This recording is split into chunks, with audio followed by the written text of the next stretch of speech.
त्रिवेणीमा ल नयाँ र फर्केको हौ हामी अब मन्दिर चाहिँ जान अलिक गाह्रो भयो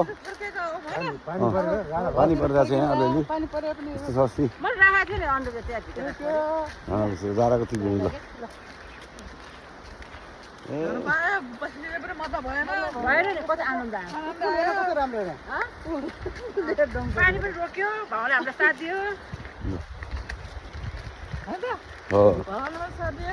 एकदम राम्रो भयो आनन्द भयो दिदीहरूलाई रमाइलो भयो अरे नुहाउनु पाएर गर्नु पाएर यहाँबाट सब मुक्त भयो अब यहाँबाट ऋण सब मुक्त भयो अरे अब सन्तान मुक्त सबै मुक्त एउटा धाम हो नेपालको 4 धाममध्ये एउटा धामहरू चाहिँ हो यो दोस्रो धाममा पर्दैछ रिडीको त्रिवेणी धाम होइन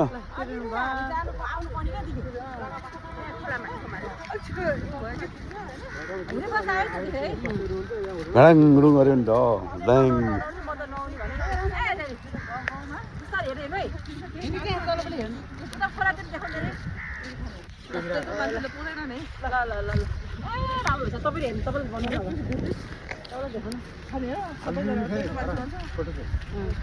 ल